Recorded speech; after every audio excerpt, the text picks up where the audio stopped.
livro de definições doutrinais. Vou ler aqui, aceitação.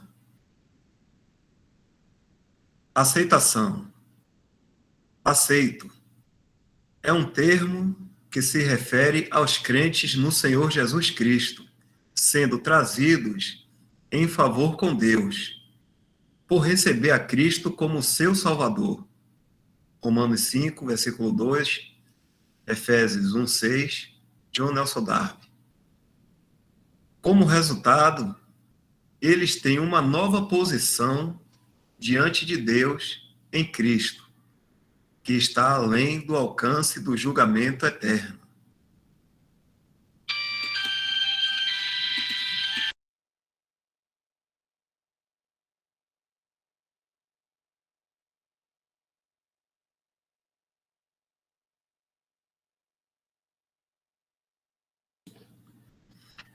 Essa pausa, caso o irmão queira comentar, viu?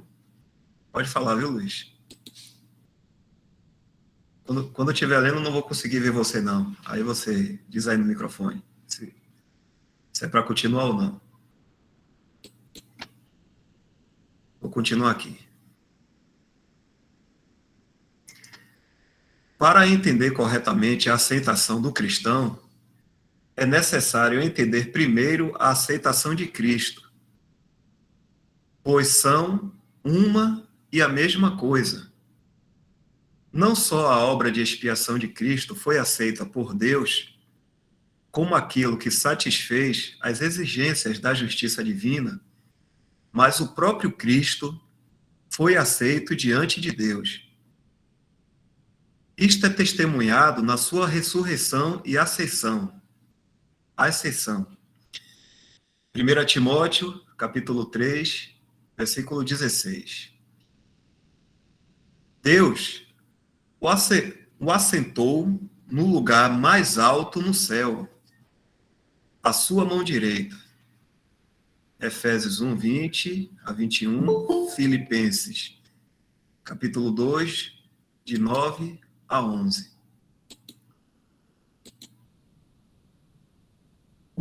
Ele está lá, agora como um homem glorificado, com todo o favor de Deus repousando sobre ele.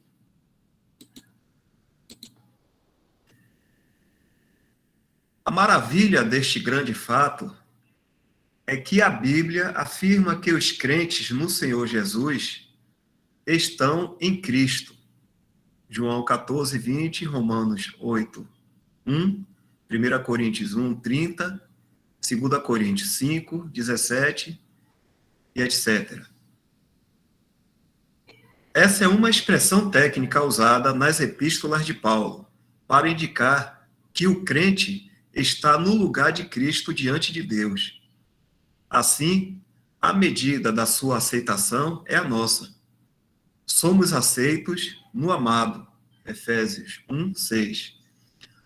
O apóstolo João afirma essa mesma grande verdade como ele é aceito perante Deus no céu. Nós somos também neste mundo. 1 João, capítulo 4, 17, tradução brasileira. A Escritura indica que aqueles com fé que não tiveram o privilégio de ouvir o Evangelho da graça de Deus e que, portanto, não fazem parte da Igreja de Deus, são aceitos com ele. Atos 10, versículo 35, King James. Dos cristãos, por outro lado, é dito serem aceitos nele. Efésios 1, versículo 6. Isso indica uma relação mais próxima com o Senhor, resultante de serem habitados pelo Espírito de Deus.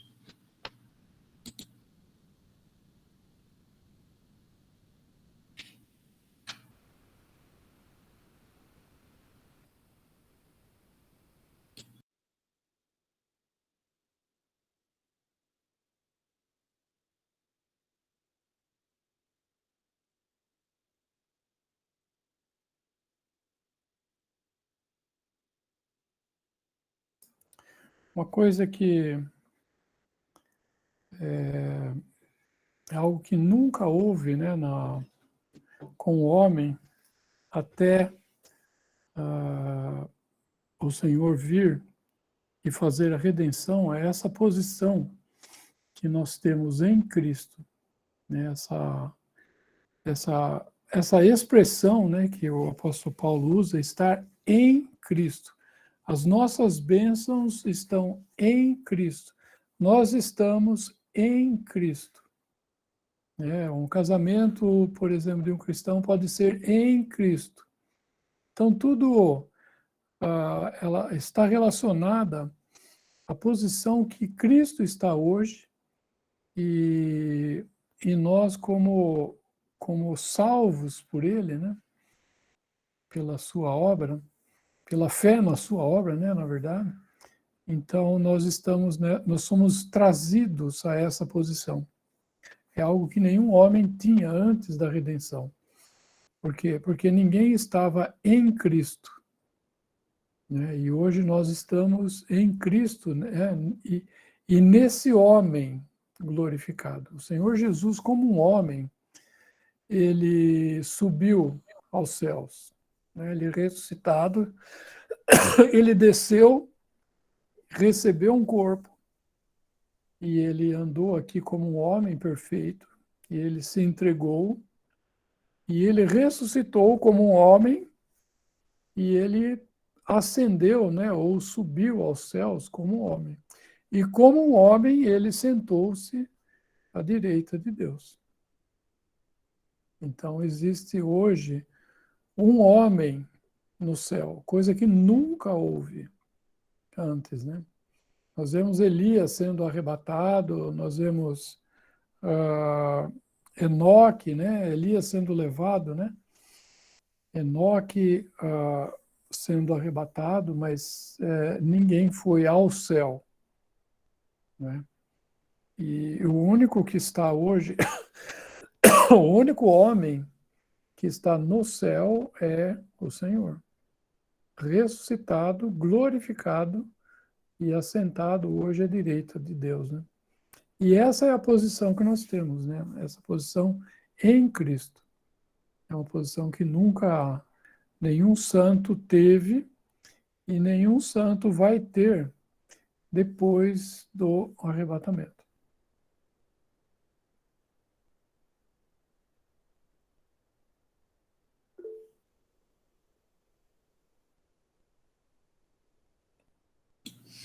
Você pode comentar, irmão, esse trechozinho aqui final.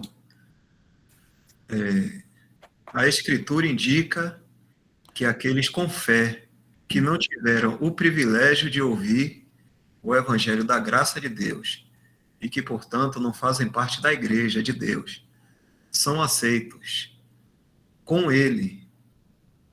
Dos cristãos, por outro lado, é dito serem aceitos nele. Isso indica uma relação mais próxima com o Senhor, resultante de serem habitados pelo Espírito de Deus.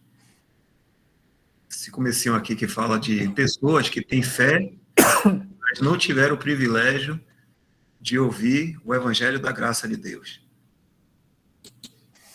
Esses são todos os santos, né, do Velho Testamento, e serão também os santos que serão martirizados no tempo da tribulação. Todos eles participam, né, como os santos do Antigo Testamento, os santos da igreja e os santos depois do arrebatamento, que morrerem durante o tempo da tribulação, os 7 anos, né, eles serão levados também, né,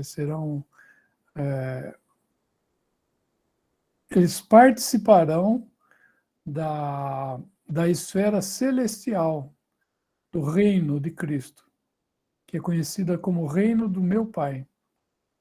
E o reino do Filho é a parte celestial, a parte terrenal do reino do Filho, né? Então, quando fala aqueles com fé que não tiveram o privilégio de ouvir o Evangelho, por quê? Porque só faz parte da igreja aqueles que creem no Senhor Jesus como Salvador e, consequentemente, eles são, então, selados com o Espírito Santo. Né? Aqueles que não ouvem o Evangelho, mesmo nessa dispensação, e são salvos, né? Por exemplo, as crianças, né? O índio lá no meio do mato que nunca ouviu o Evangelho e, eventualmente, nunca ninguém vai pregar o Evangelho para ele, ele tem a oportunidade de conhecer Deus como o Criador. Né? Assim como... Por quê? Porque os céus manifestam a glória de Deus e o firmamento anuncia a obra de suas mãos, né? Fala no Salmos 19. Então, uma pessoa que creu naquilo que Deus revelou para ela, e Deus se revela por meio da criação, ele pode ser salvo. Mas ele não vai... A posição dele, a porção dele não é uma porção em Cristo. É uma porção abençoado com Cristo. Né, como fala aqui. Tem um versículo em Atos, que eu acho que é esse aqui, 10:35, que fala aqui, deixa eu ver se é isso mesmo. Que quando, na versão King James, quando Cornélio, Atos 10 é Cornélio, né?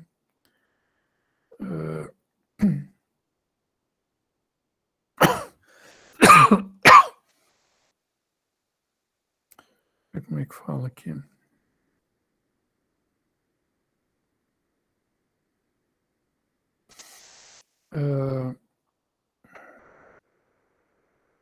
A nossa versão, vai um pouquinho para cima, por favor, Dal. A nossa fala, mas que lhe é agradável. Né? Que lhe é agradável, desce um pouquinho, vamos ver as outras. Que lhe é agradável, que é aceitável. Tá, aí bebê está melhor. Que lhe é aceitável, a TB fala o que lhe é aceito, este lhe é aceito, né? A tradução atualizada, aceitável. Jerusalém fala agradável, a outra deve falar justo, o que fala agradável. E a King James, ele fala, já está traduzido aqui, né? Que é aceito com ele. Toda nação que o teme e pratica a justiça é aceito com ele. É nisso aqui que o Bruce está se baseando, né, para falar. Não é aceito nele, mas é aceito com ele. É essa a diferença, né? Todos aqueles que creram, tiveram fé, né, desde Abel, eles são abençoados com Cristo, mas eles não são abençoados em Cristo. Essa posição é só tem essa posição aqueles que são os santos desta dispensação da graça de Deus, né? Que ouviram o Evangelho e creram no Evangelho, então são selados, né, com o Espírito Santo.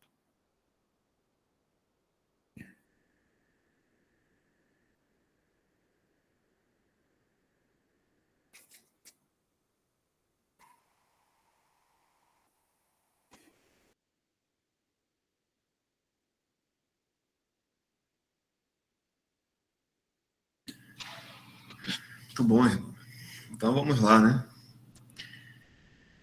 Interessante essa questão da aceitação, né? A gente não tem uma noção dessa posição que nós temos, né, no Senhor, né? A gente não tem uma certa noção assim do que é estar pertencendo à igreja, né? Muitas vezes a gente não tem essa noção. Isso aí foi muito bom.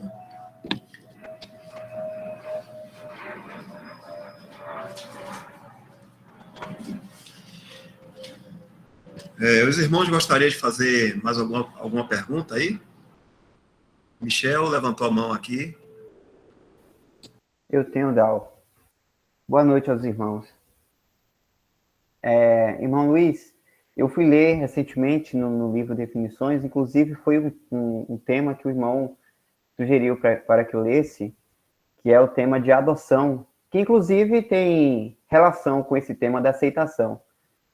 Porque mostra que nós, né, que somos da igreja, né, que cremos no Evangelho da Graça, pelo que eu li nos textos, né, diz que nós estamos em uma posição de privilégio muito maior que os outros santos do Antigo Testamento e que também os santos do tempo da tribulação aqui na Terra, né, após o arrebatamento da igreja, não terão diante de Deus. E no tema aqui da adoção, se o irmão Dal puder até colocar também, creio que vai ajudar os irmãos aqui, até para a minha pergunta. No tema de adoção, tem uma listinha aqui que o autor coloca, e teve só apenas um ponto que eu não entendo muito bem, só que eu também não sei se a Bíblia responde. Se a minha curiosidade está indo longe demais. Desce aí, irmão Dal, por favor. Pode descer. É uma listinha que tem mais abaixo. Aí, essa lista aí.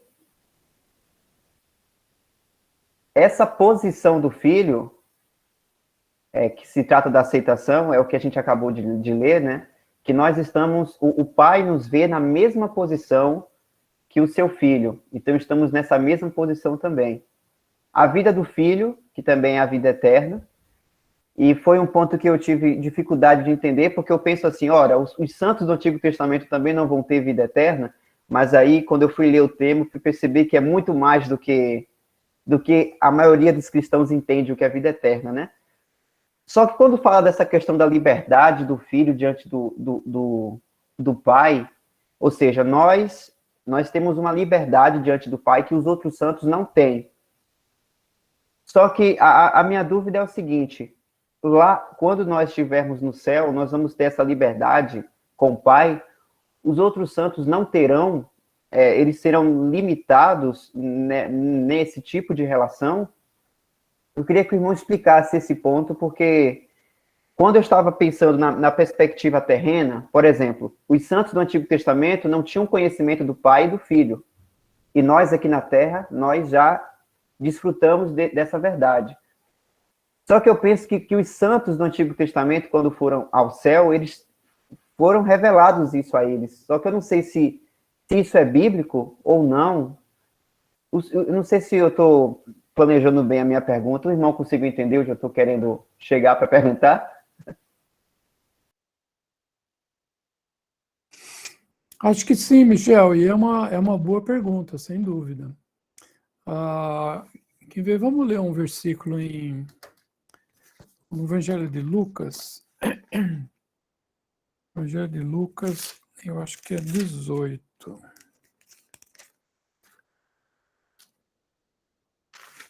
Lucas 18, versículo 31, por favor, Dal. 18, 31. Tomando consigo os 12. Quem são esses 12? Esses 12 são os 12 apóstolos. E esses 12 apóstolos,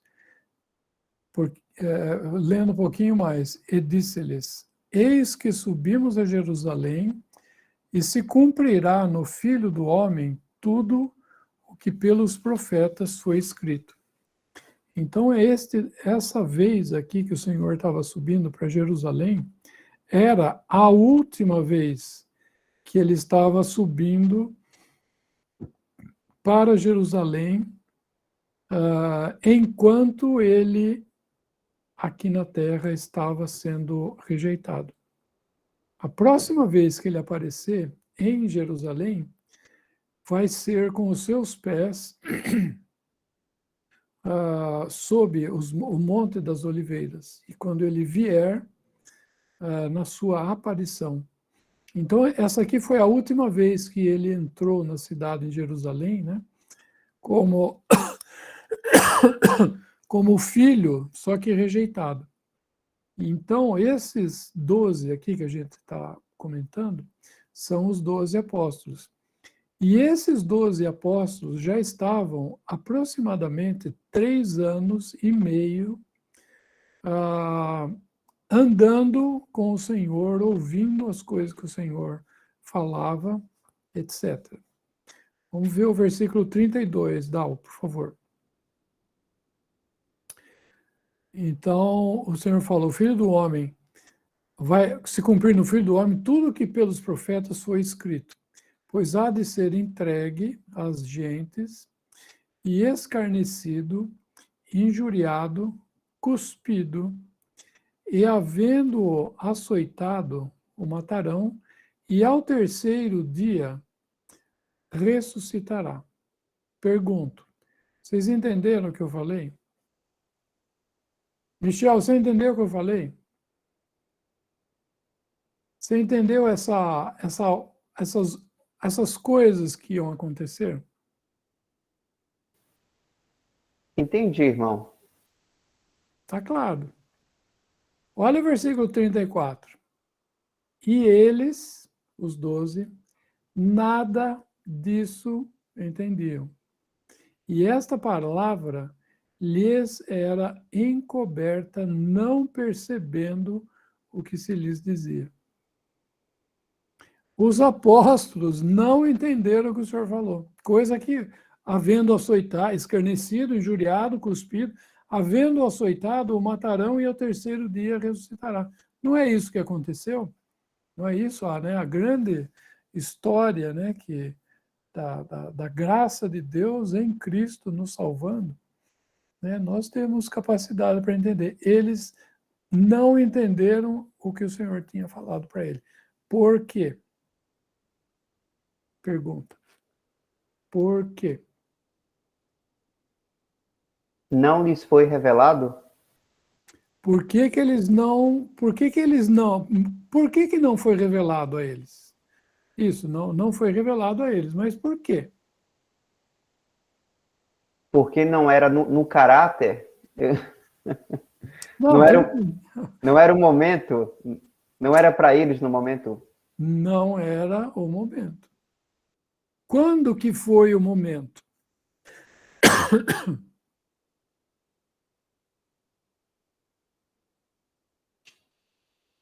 Quando enviou o Espírito Santo. Quando receberam Quando o Espírito Santo desceu no dia de Pentecostes, e no dia de Pentecostes eles foram capacitados por Deus a entender as coisas de Deus. Antes disso, eles não tinham capacidade para entender. Então, o que acontece? Sempre no Velho Testamento, obrigado, Dal, pelo versículo aqui. Sempre no Velho Testamento, os santos, para que eles tivessem comunicação com Deus naquilo que Deus havia revelado para eles, eles tinham que ter novo nascimento. Sem novo nascimento, ninguém pode ver o reino de Deus. Isso é aquilo que o Senhor falou para Nicodemos, né? Põe lá, por favor, Dal, João, Evangelho de João, capítulo 3, acho que é versículo 5, se eu não me engano. João 3.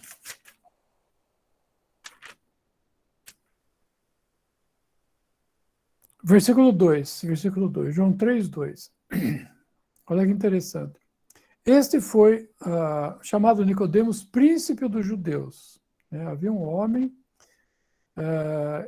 entre os fariseus chamado Nicodemos, príncipe dos fariseus, principal dos judeus, aliás, não dos fariseus, dos judeus. E este foi ter de noite com Jesus e disse-lhe, Rabi, bem sabemos que és mestre, vindo de Deus, porque ninguém pode fazer esses sinais que tu fazes se Deus não for com ele. Nicodemos falou para o Senhor o máximo de entendimento que um homem natural poderia chegar. O máximo que um homem natural poderia chegar era olhar para Cristo e falar assim: ele veio de Deus. Pelos sinais que ele faz, pelo aquilo que ele ensina, ele veio de Deus. Sabemos que és mestre vindo de Deus, porque ninguém pode fazer esses sinais que tu fazes se Deus não for com ele. O máximo. O Senhor vai falar agora, respondendo Nicodemo, que falou o máximo que um homem natural pode falar. O Senhor vai responder para ele no mínimo que um homem espiritual precisa entender para ele aprender, crescer nas coisas espirituais. O mínimo, o Senhor respondeu para ele. Jesus respondeu e disse-lhes: na verdade, te digo que aquele que não nascer de novo não pode ver o reino de Deus. Podemos aqui, no máximo que um homem natural podia chegar tu és, como é que ele fala? Tu és mestre vindo de Deus. O máximo que um homem natural fala. O Senhor respondeu no mínimo. É necessário nascer de novo. Quem não nascer de novo não pode ver. Versículo 5. Se não nascer de novo, não pode entrar. Percebe? Então, sem nascimento, sem novo nascimento, nenhum homem pode ver se quer entrar no reino de Deus. Então, Abel, para ele poder ver, para ele poder entrar, ele precisou de um novo nascimento. Porque aquele nascimento que ele herdou do seu pai e da sua mãe, podia levá-lo ao máximo de reconhecê-lo, o Senhor Jesus, como rabi, como mestre. Mas como filho de Deus, como Salvador, como Redentor, como tudo aquilo que o Senhor é, só poderia reconhecer se tivesse um novo nascimento. Por isso que o Senhor fala para Nicodemos: é necessário nascer de novo. E aí Nicodemos começa a conjecturar com o Senhor, né? Mas como que é possível, né? No 5. Perdão, acho que é no 4, né? Nicodemos perguntou: como pode nascer como pode um homem nascer sendo velho? Pode ele entrar no ventre de sua mãe e nascer? Ele está pensando como um homem natural. O Senhor está respondendo para ele como um homem espiritual. Né? O Senhor está falando aí no 6. O que é nascido da carne é carne. O que é nascido do espírito é espírito. Então peraí, tem um nascimento espiritual aí. Que Nicodemos não sabia. Né? E é interessante que o Senhor pergunta para ele, né? Onde é que ele fala? Que tu és mestre em Israel e não sabe disso? Acho que é um pouquinho mais para baixo. Deixa eu abrir aqui.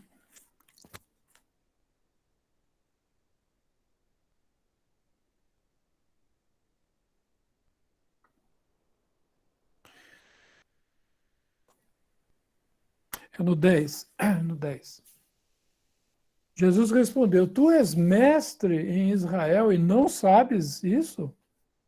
Por quê? Porque todos eles sabiam que era necessário nascer de novo. Sem novo nascimento, ninguém podia entrar e entender as coisas de Deus, né? Os apóstolos tinham um novo nascimento. Eles discerniam o Senhor, mas eles não chegaram ao ponto que um homem teria que chegar para compreender as coisas espirituais, que é por meio da habitação do Espírito Santo. Então, o que acontece? Deus tem a sua família, não é? Então, eu nasci na família do meu pai e da minha mãe, e eu pertenço à família do meu pai e da minha mãe, dos meus avós, enfim, essa família a qual eu pertenço, porque eu nasci nela. Não é? Aquele que é nascido de Deus, ele pertence à família de Deus. Então, Deus tem uma família extremamente grande. Ele tem uma família extremamente grande. Todos aqueles que têm novo nascimento, eles pertencem à família de Deus. Então, mas e aí, qual que é a diferença, então? Mas se todo mundo é filho de Deus, e aí, qual é a diferença? A diferença é que uns são crianças de Deus. Né? Numa família, a gente não vê aquela família grande assim. Ah, poxa, a família é grande, tem bastante criança. Tem bastante criança. E dentre as crianças, tem alguns que eles amadureceram. Eles já chegaram a uma outra posição. Isso é uma coisa natural. Né? Então, uma criança de, sei lá, 4, 5, 6, 7, 8, 9, 10 anos, ela tem uma cabeça. Um filho de 18, 19, 20, 25, ele tem uma outra cabeça. Ele entende muito mais família, ele entende muito mais o seu pai, a sua mãe, os seus pais, do que uma criança pequena. E o que nós fomos feitos? Nós fomos, na família de Deus, que todos nasceram e têm vida divina, que é a mesma vida que o Senhor tem, vida divina. Só que nós, nesta família, nós fomos capacitados, porque o Espírito Santo habita em nós fomos elevados à condição de filho hoje. Filho que pode falar assim, Abba, Pai. Um filho que entende o relacionamento, por exemplo, do pai e o filho. Nós entramos nesse relacionamento do pai e do filho. Nós não entendemos o pai e o filho? Habitados pelo Espírito Santo, nós não distinguimos o pai, oramos ao pai, pedimos ao Senhor Jesus também, entendemos que foi o pai que enviou o filho, entendemos que foi Cristo que morreu na cruz, né? Que Cristo se ofereceu a Deus. Nós conseguimos discernir essas coisas. Por quê? Porque nós somos inteligentes? Não. Os apóstolos, eles tinham muito mais tempo com o Senhor e eles não distinguiam essas coisas. Por quê? Porque eles não tinham o Espírito Santo. Então, se nós distinguimos hoje algo na palavra de Deus, é por causa do Espírito Santo que habita em nós. Não é da nossa capacidade intelectual, porque eu fiz um curso, fiz teologia, estudei qualquer coisa, isso não quer dizer absolutamente nada. Entende? Então, o pai, ninguém conhece o pai, senão o filho. Ninguém conhece o filho, senão o pai. Né? É o contrário, né? Na verdade, eu falei errado, falei ao contrário, aliás. Ninguém conhece o filho, a não ser aquele... Aliás, ninguém conhece o pai, a não ser aquele que o filho queira revelar a essa pessoa o pai. Percebe? Então, essa condição é a condição que hoje nós temos como filhos de Deus. Nós somos elevados na família de Deus, em todas as crianças de Deus, né? Todos aqueles que nasceram na sua casa, nós fomos elevados à posição de filhos. Nós temos capacidade de discernimento que os outros não têm. Né? Por exemplo, eu tenho muito, eu digo, todo habitado pelo Espírito Santo tem muito mais capacidade de discernir Deus do que Abel, do que Noé, do que Abraão, do que Jacó, do que João Batista. Lembra o senhor falando? O menor no reino dos céus é maior do que João Batista. Por quê? Porque tem o Espírito Santo. E João Batista não tinha o Espírito Santo habitando nele. E essa habitação do Espírito é algo que nós temos para sempre. Ficará convosco para sempre. Então nós vamos ter capacidade de olhar para o Senhor e entendê-lo. Coisa que os outros santos vão ter, mas de uma capacidade reduzida, vamos dizer assim, um discernimento reduzido. Por quê? Porque nós somos melhores? Não, porque nós somos habitados pelo Espírito Santo. E aprove a Deus fazer isso. Não foi escolha nossa. Aprove a Ele, e Ele não escolheu os melhores. Muito pelo contrário, como nós vemos em capítulo 1 de 1 Coríntios. Escolheu as coisas loucas, os que não são, para neles mostrar a sua graça. Não sei se fica claro, Michel. Tem uma nota do tradutor, eu acho que é na parte de filhos, do livro Definições. É o ponto 3.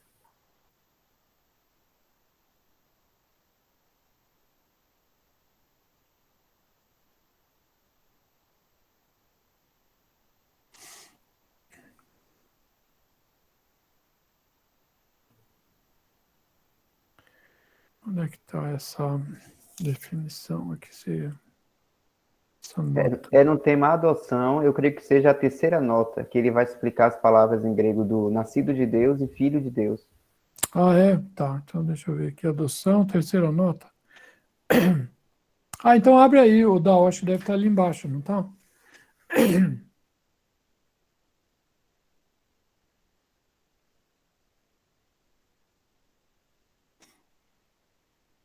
É mais embaixo, bem lá no fim. É o final do assunto, lá para baixo. Pode descer.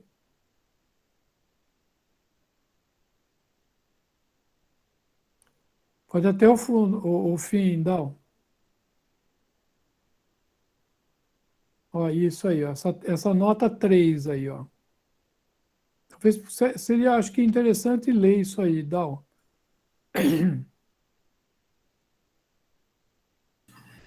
Vou ler aqui. Aqui essa nota 3, não é? Pronto.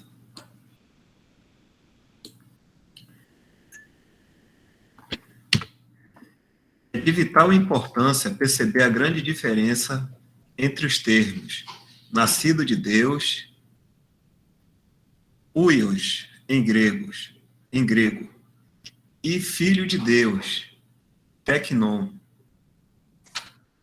como revelados no Novo Testamento, pois nos capacita a desfrutar de que não apenas somos nascidos na família de Deus pelo seu ato soberano ao nos conceder vida divina, a qual todos em sua família têm, mas quão distinguidos Deus nos quis tornar em sua família ao nos trazer à posição de filhos de Deus, na própria aceitação que Cristo mesmo tem diante de Deus. Nessa posição, temos relacionamento, entendimento e comunhão que nenhum outro nascido de Deus desfruta. A expressão Abba, Pai, foi apenas revelada no Novo Testamento e somente pronunciada pelos filhos de Deus, pois receberam o espírito de adoção. Romanos 8,15, Gálatas 4,6. Lê a 4 também, Dal, por favor. Do tradutor, aqui o 4. A palavra grega, teknion, diminutivo de teknon, traduzida na King James como com criancinhas e na John Nelson Darby como crianças.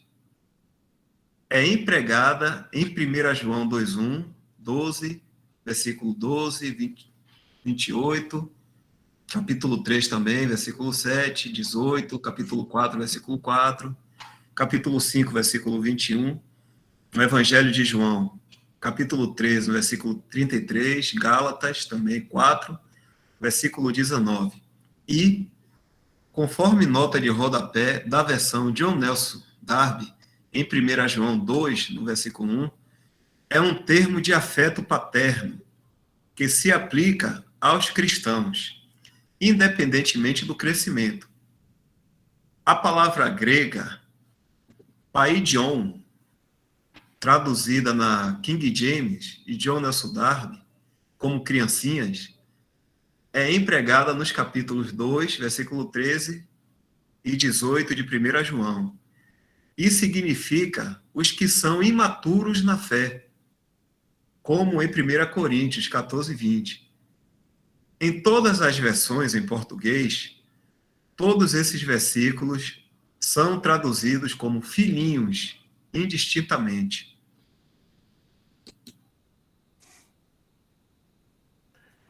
E acaba que traduzindo tudo como filhinhos, não, a gente perde essa distinção entre uma coisa e outra, né?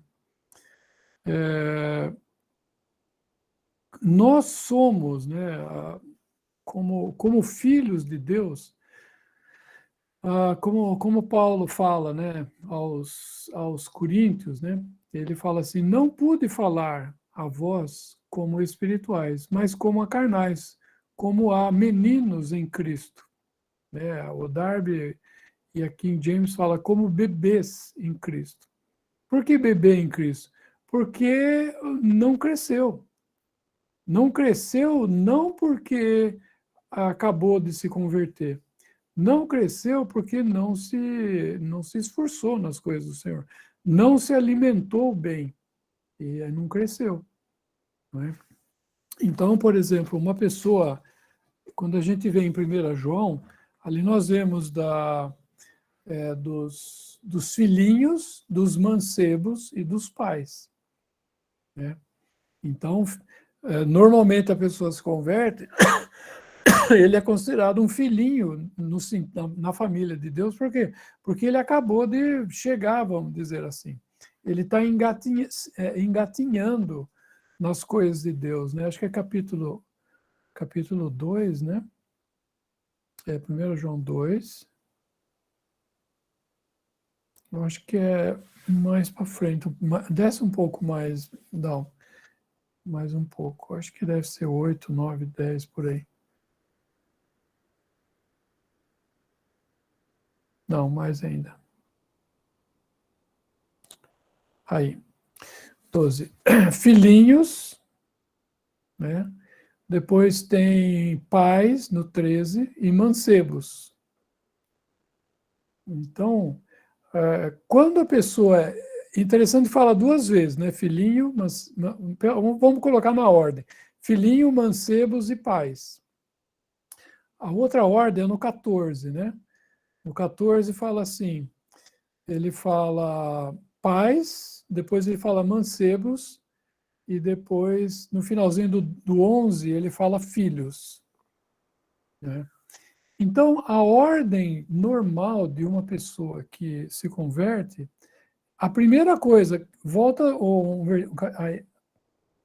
no 12, a primeira coisa que uma pessoa, quando crê no Senhor Jesus, descobre é que, filhinhos, escrevo-vos, porque pelo seu nome vos são perdoados os pecados.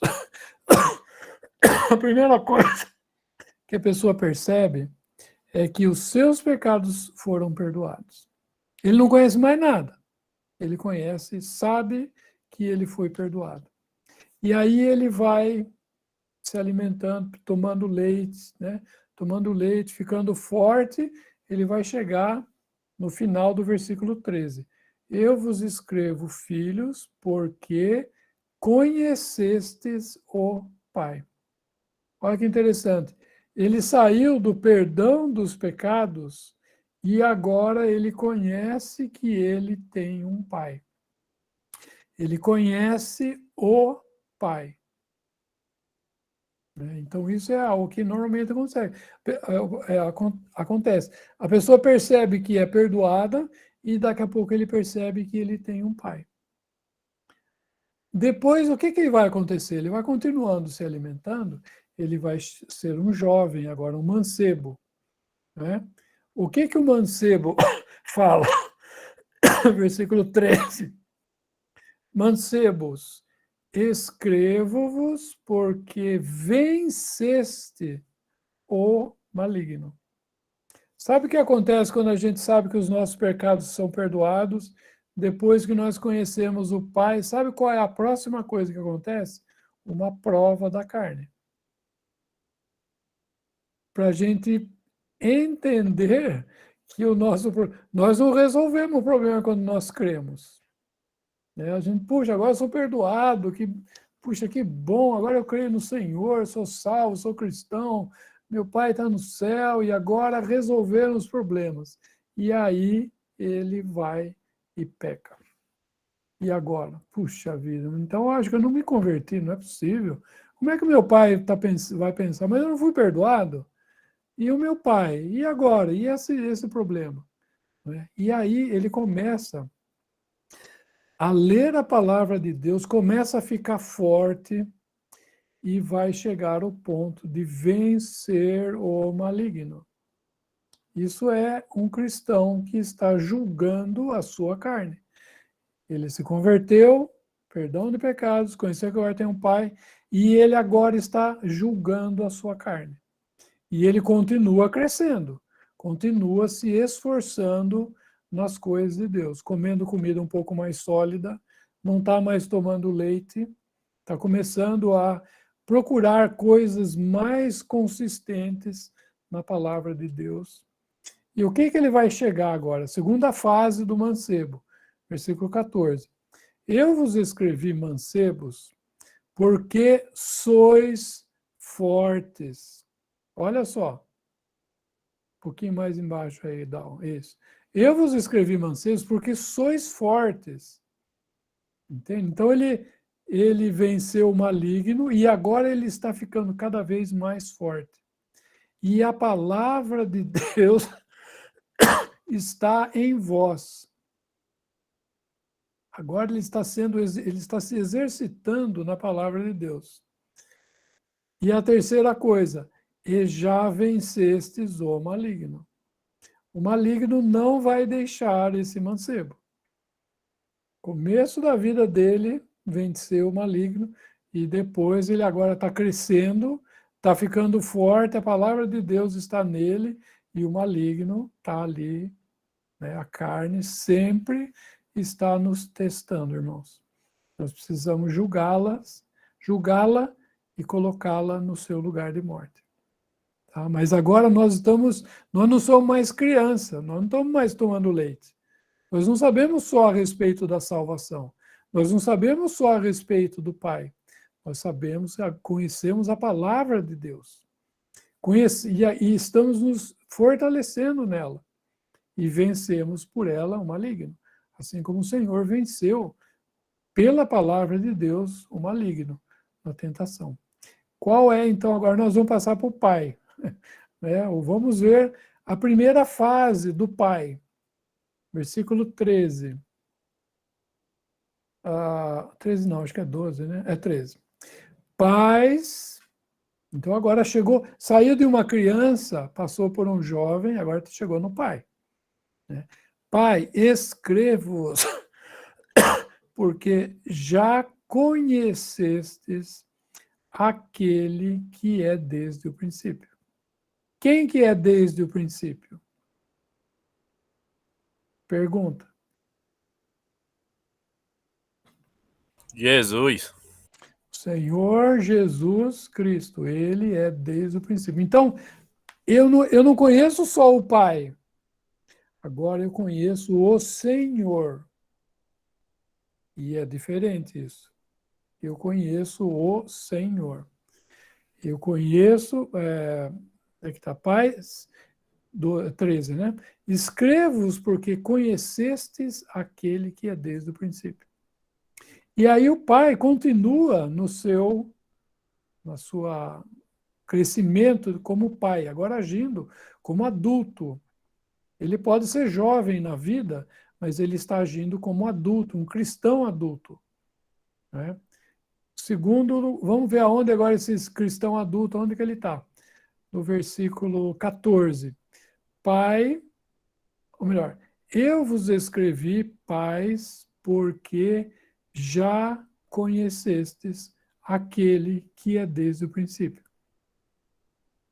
Pergunta: houve crescimento aqui?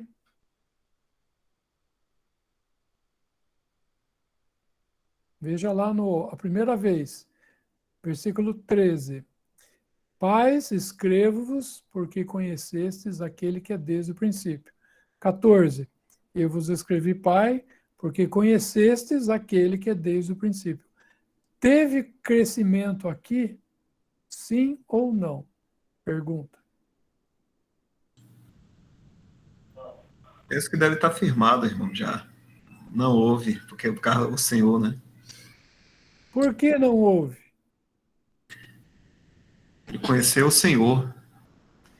Porque acima dele não existe mais nada, É, não é?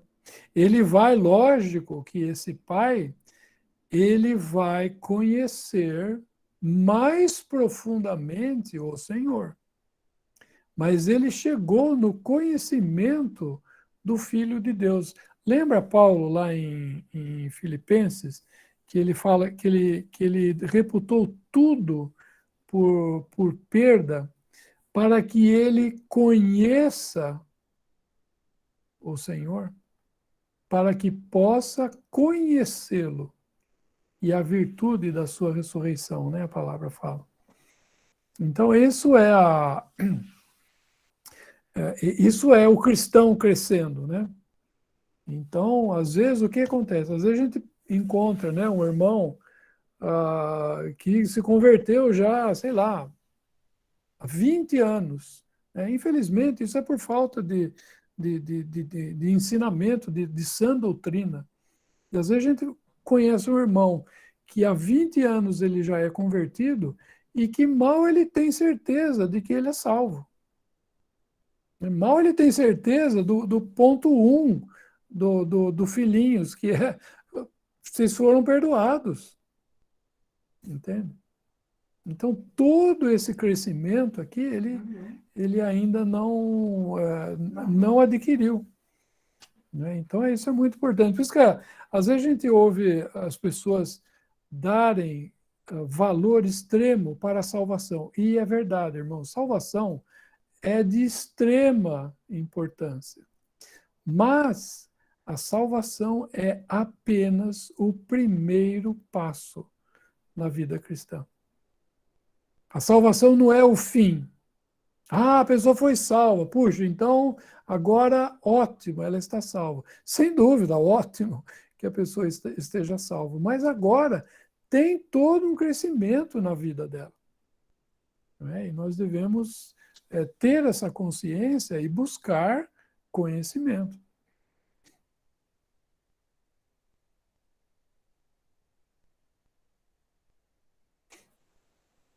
Não sei se fui claro.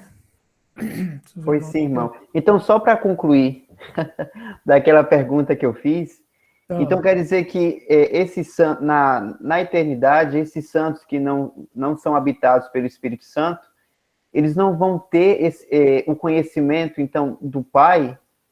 Somente nós que temos o Espírito saberemos do Pai e do Filho? Só porque a capacidade, Michel, não é nossa. Né? Eu não sou melhor que Abraão, com certeza absoluta. Mas Deus me fez mais capaz. Deus me deu algo que ele não tem. Entende?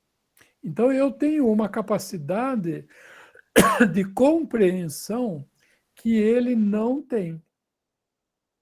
Uma vez o irmão falou uma coisa interessante, que eu acho que tem muito a ver com com isso que nós estamos falando, né? Ele falou uma coisa assim, que hoje nós, por assim dizer, nós estamos preparando o nosso vaso para Deus encher esse vaso até a boca. Lembra quando o Senhor pegou aquelas talhas de vinho e ele falou assim, enchei-as até a boca. Não fala o tamanho da talha, não fala se eram iguais, se uma era mais magrinha, outra era mais gordinha, outra era maior, outra era menor, outra era bojuda, outra não era, não se sabe. O Senhor falou assim, enche todas até a boca. E ele transforma aquelas talhas, né, 6 talhas de pedra, e ele transforma o vinho, ou melhor, transforma a água em vinho. Esse irmão falou uma coisa interessante, que hoje nós estamos formando, por assim dizer, o vaso que nós queremos que o Senhor encha para nós. Entende? E cada um vai ter o seu vaso plenamente cheio no céu. O vaso de Abraão vai estar até a boca. O vaso de Abel vai estar até a boca. O vaso do Luiz Amalfi vai estar até a boca. O vaso do apóstolo Paulo vai estar até a boca. E assim, todos os santos terão os seus vasos cheios. Entende? Então, todos estarão plenamente satisfeitos, plenamente plenos. Entende? Por exemplo, irmão, Mas né, só acabando, Michel, mas o conhecimento de cada um vai ser diferente. Vai ser na medida em que, da revelação que o Senhor deu de si mesmo. Fala, Michel. Isso, eu ia justamente falar sobre isso. Por exemplo, Abraão ficará muito alegre na presença do Deus Todo-Poderoso. Os santos do Antigo Testamento vão estar felizes na presença do Jeová, que era a maneira que eles conheceram, e vão estar satisfeitos com isso. E nós estaremos satisfeitos em nossa posição com essas benditas verdades reveladas através do Espírito, né? Que nós conhecemos e temos essa relação com o Pai e o Filho. Que é um privilégio muito grande, né, irmão? Com certeza. É de muita felicidade para a gente ter essa revelação completa. Imagina assim, Michel, quando a gente se casou, eu, a Vika, depois, sei lá, uns 2 anos talvez, a Vika ficou grávida. E a gravidez não chegou ao final. Acho que com 4 ou 5 meses, né, houve um aborto. Essa criança vai estar no céu. Entende? Ela vai estar no céu. E o copo dela vai estar completamente cheio. Entende? Ela não ouviu o evangelho, ela não ouviu palavra nenhuma. Né? Não só o evangelho, como ela não ouviu nada, não viu ninguém. Né? E ele vai estar ali na presença do Senhor, plenamente, como você falou, Michel, plenamente alegrado, feliz e completo, tudo ele vai ter. Entende? Na medida dele. Entende? Porque não adianta dar para ele mais, porque ele não vai discernir. Entende? Por exemplo, nós discernimos, né, por exemplo, o que é uma tentação, o que é uma provação, e a gente vê o livramento do Senhor, que é uma doença grave, um acidente, um grande livramento que o Senhor nos dá.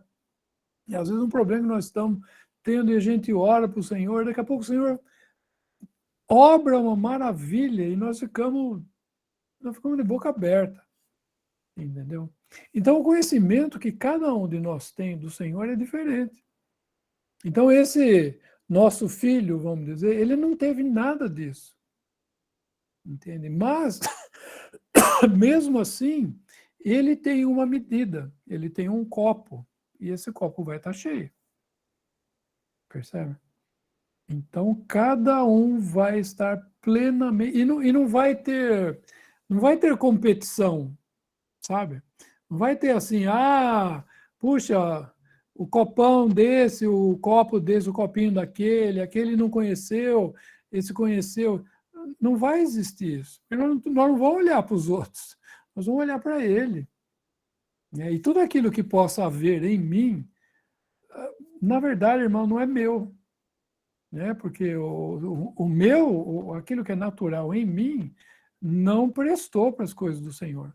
O Senhor precisou me dar uma nova vida, um novo nascimento, colocar o seu Espírito em mim para que eu pudesse discernir alguma coisa. E se eu estou falando alguma coisa, e se vocês estão entendendo alguma coisa, irmãos, não é pela nossa capacidade.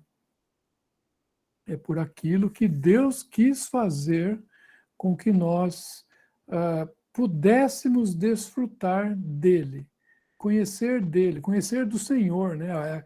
É aquele Pai a que nós devemos, né? Precisamos, é bom que cheguemos, né?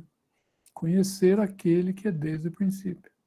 Aquele em quem toda a alegria do Pai está nesse Filho, né? Sei lá, a gente faz uma coisa, vamos dizer, pensando em casa, vai? A gente, sei lá, constrói um lugar bem gostoso na casa que a gente quer que os irmãos estejam lá, e tem flores, tem um banco gostoso de sentar, e quando está quente tem ar-condicionado, quando está frio tem aquecedor. Um negócio que é legal, um negócio que é bom e que a gente gostaria que os irmãos estivessem lá, não é? Mas vamos ficar aqui fora, vamos ficar aqui sentado no chão, ou tá calor, não vamos ligar o ar-condicionado, tá frio, não vamos ligar o aquecedor. Deus quer que nós desfrutemos da pessoa que ele tem alegria, que é o Filho. Não é? E às vezes a gente quer desfrutar de outras coisas, né? Não daquilo que Deus quer que nós desfrutemos com ele, juntamente com ele, né? Em comunhão com ele, desfrutar do Filho. Entende?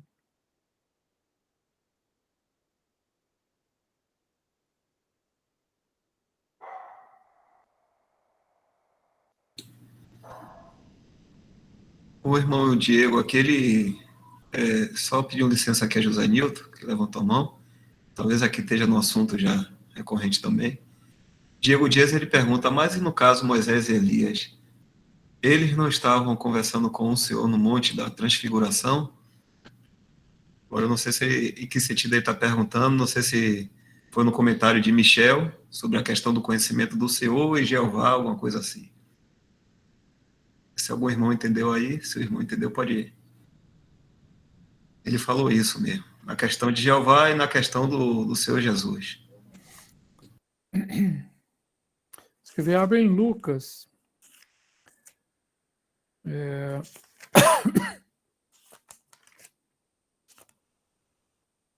Quando fala do Senhor na...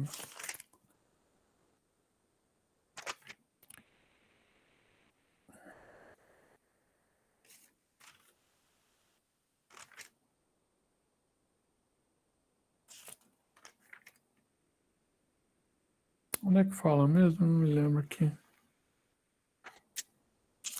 Quando fala da transfiguração, vamos ver aqui, é Mateus 17, Lucas 9.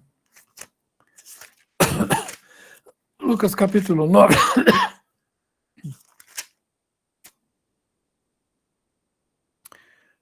Versículo 30.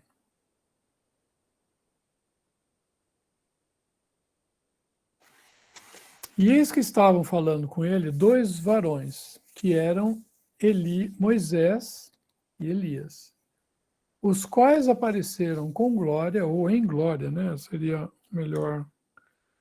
melhor palavra. E falavam da sua morte. Olha que interessante. Que havia de se cumprir-se em Jerusalém. Então, o assunto, né, de Moisés e de Elias, que não tinham conhecido o Senhor, qual era o assunto que eles estavam conversando? Eles estavam conversando a respeito, falavam da sua morte, a qual havia de cumprir-se em Jerusalém. Não é? Então, nós não sabemos, né, irmãos? Na verdade, né? Mas Deus se apraz em revelar o seu Filho. Em que medida, nós não sabemos, mas ele se apraz em revelar a todo homem o seu Filho. Ele revelou para Abel, ele revelou seu filho. Né? E ele faz um sacrifício, ele entende na sua fé, na revelação que Deus deu para ele, né?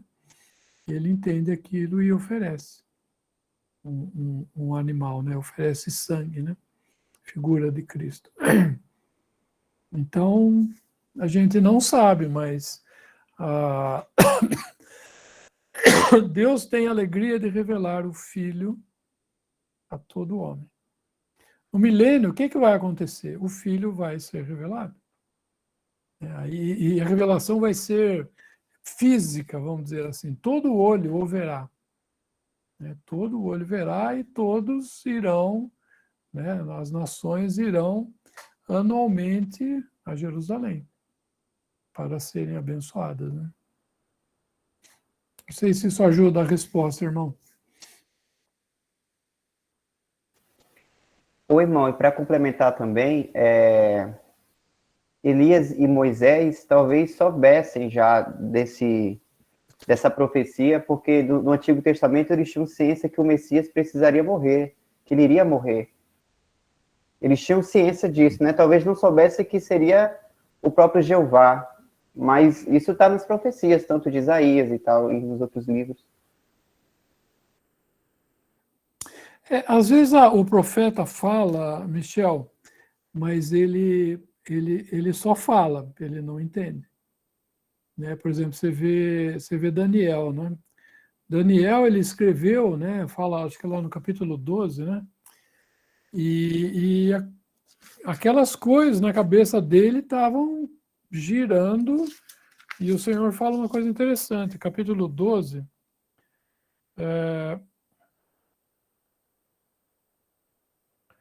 onde é que fala?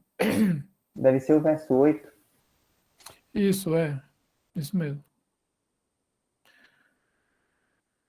No versículo 4 fala assim: E tu, Daniel, fecha ou sela, né, as palavras e sela esse livro, fecha essas palavras e sela esse livro até ao fim do tempo. Muitos correrão de uma parte para a outra e a ciência se multiplicará. E versículo 8 também, Dal, por favor. Eu, pois, ouvi, mas não entendi. Por isso eu disse, Senhor meu, qual será o fim dessas coisas? E ele disse, vai, Daniel, porque essas palavras estão fechadas e seladas até ao fim do tempo. Então, em versículo 13. Tu, porém, vai até o fim, porque repousarás e estarás na tua sorte no fim dos dias. Então, o Senhor falou assim, Daniel, né, fica tranquilo, você vai entender. E lá em Pedro também a gente vê, né, que muito daquilo que os profetas escreviam, eles não entenderam. Eles não entenderam por quê? Porque não era para o tempo deles. Né? Então, eu não sei onde que Moisés e Elias foram ensinados a respeito da morte do Messias que havia de se cumprir em Jerusalém. Eu não sei, porque eu não me lembro de algum lugar na palavra que diga isso, né? A não ser que eles tenham sido ensinados pelo Espírito Santo em algum momento. Lógico, né? Seria pelo Espírito Santo, né? O ensino é sempre por ele, né? Mas eu não sei dizer. Não, eu creio que não há base, né, na palavra para a gente poder afirmar isso, né?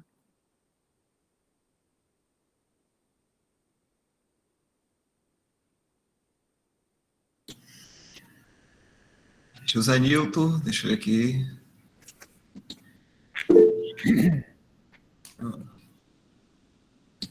Deixa eu ler aqui o que o irmão colocou. Irmão Luiz, são duas indagações. Primeira, existe alguma diferença da expressão vencer-te o maligno, do capítulo 2, versículo 13, em relação ao 2,14? É salvada a questão da evolução espiritual do mancebo.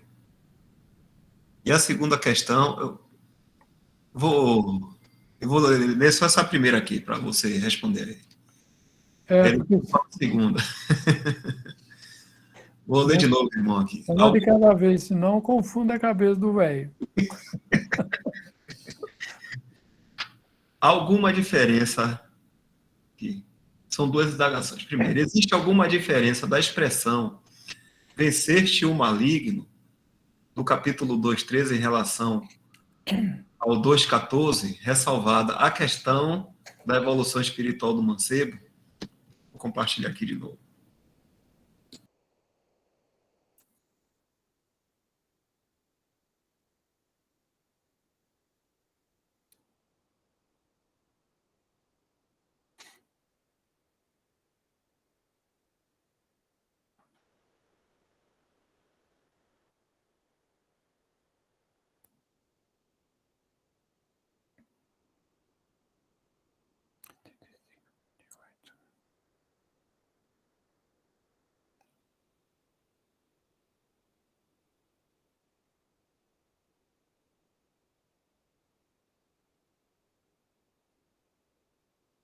O verbo no grego é o mesmo. Então, eu creio que não haja diferença. O verbo vencer, nos dois versículos, é o mesmo, no grego, né?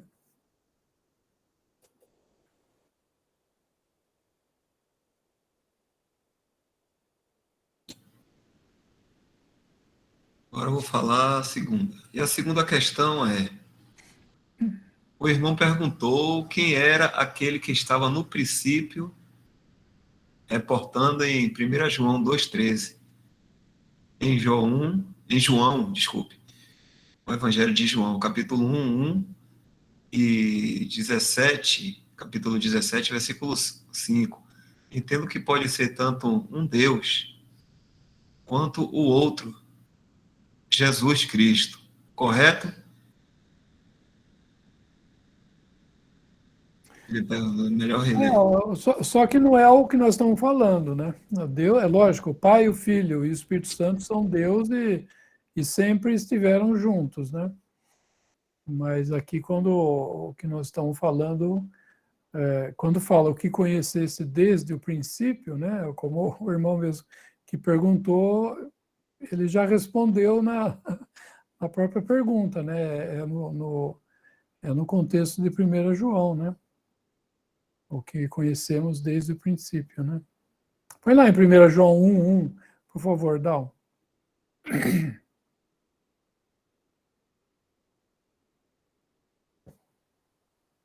O que era desde o princípio, né?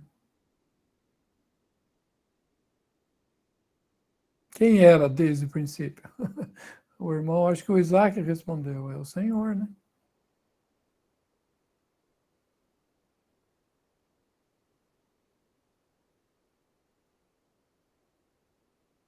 É importante saber outra coisa, irmãos, que sempre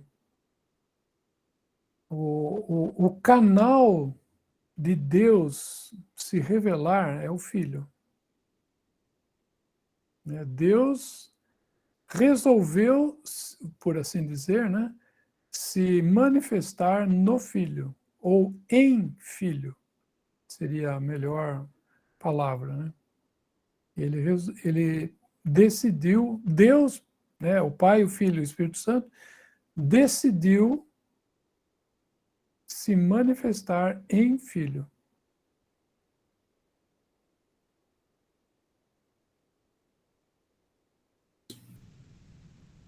José Nilton quer que veja aqui o versículo 17, 5 do Evangelho de João.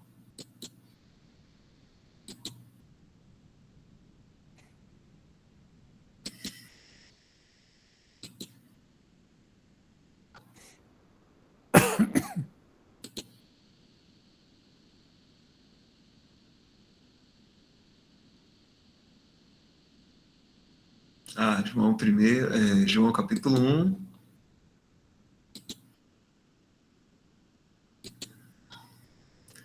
Isso aqui, no princípio era o verbo, e o verbo estava com Deus. E o verbo era Deus. E capítulo 17, versículo 5.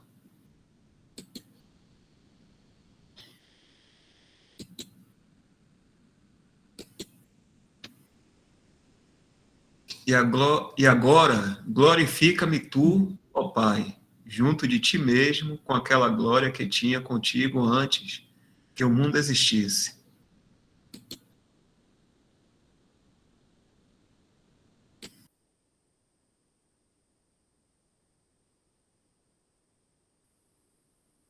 E qual é a dúvida?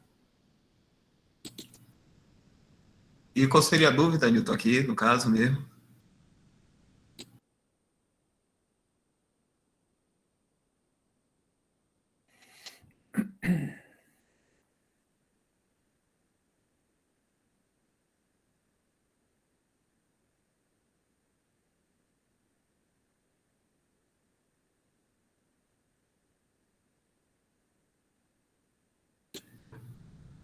Ele colocou aqui, então, não é um ou outro, pai ou filho, a resposta? Não é outro pai? Não entendi. Então, não é um ou outro, pai ou filho, a resposta? Eu não estou entendendo o que você está falando, irmão. Não. Não sei, você está entendendo, Dal? Fala aí. Se algum irmão estiver entendendo aí, pode ajudar aqui também. Essa pergunta em relação a qual é a parte do assunto da gente aqui mesmo?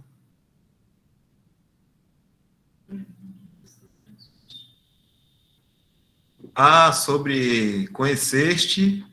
Peraí. Pais, deixa eu ver aqui. Assim.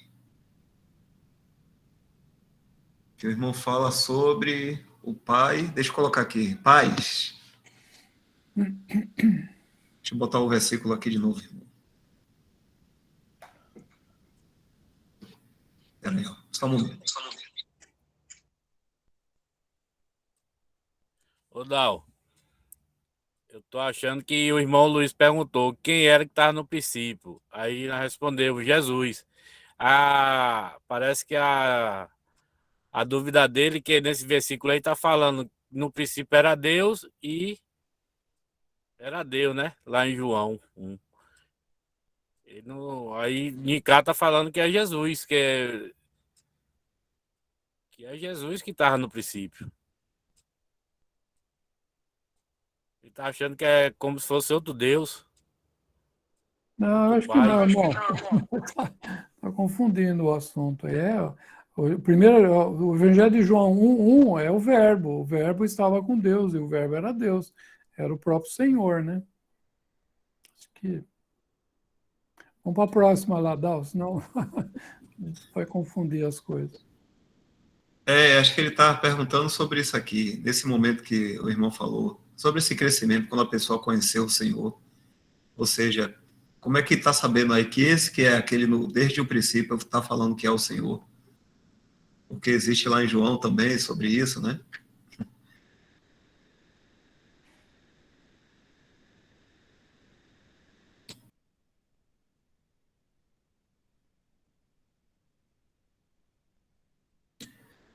A irmã até colocou aqui, acho que ele está dizendo assim que aquele que é desde o princípio poderia ser o seu Jesus ou o Pai também.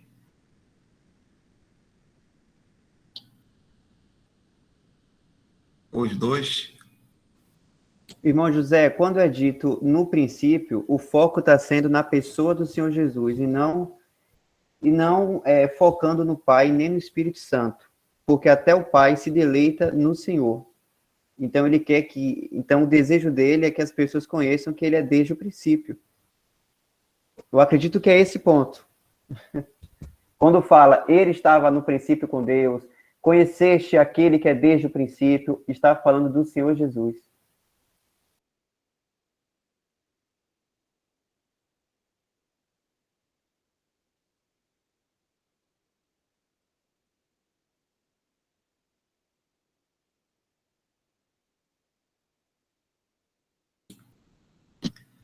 Então, vamos passar isso aí, né, irmão?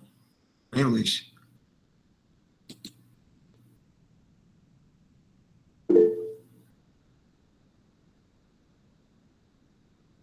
Ok. Cadê o irmão Luiz? Está aqui ainda? Estou sim, Dal. Oi. Então, vamos lá. Já chegamos no nosso horário. São 9h42, né? E muito bom, viu? Como sempre. Irmão Luiz, você poderia agradecer para que a gente pudesse encerrar hoje aqui? Vamos sim. Nosso bendito Deus e nosso Pai, nós agradecemos a Ti por Teu amor. Agradecemos também, Pai, por Tua palavra e pedimos que Tu nos ajudes, Pai, a crescer naquilo que é de Cristo. Sabemos, Pai, que somos fracos, que precisamos da Tua direção. Ajuda-nos, Pai, a querer aprender. E abra o nosso coração, Pai, abra o nosso entendimento. E não apenas para aprender, mas para colocar em prática aquilo que temos aprendido. E assim nós agradecemos a Ti, Pai, e nos encomendamos no nome do nosso bendito Salvador, Senhor Jesus Cristo. Amém. Amém. Amém. Amém. Boa Tchau, noite. tchau, irmão. Amém. Amém. Boa noite, irmão. Boa noite. Amém. Boa noite. Amém. Boa noite a todos. Amém. Boa noite, irmão. Boa noite a todos.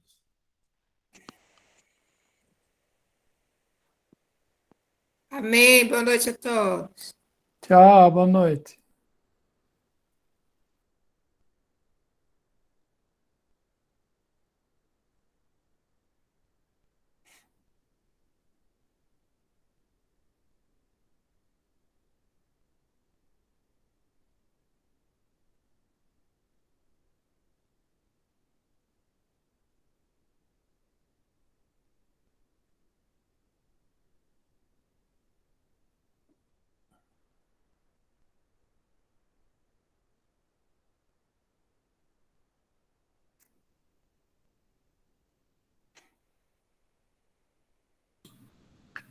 Boa noite a todos aí.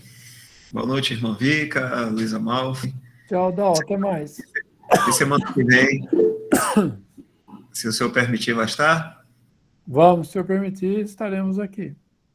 Pronto, Luiz. Tá certo, viu? A gente agradece também Então, tá a bom. disposição do irmão. Até mais, então. Até.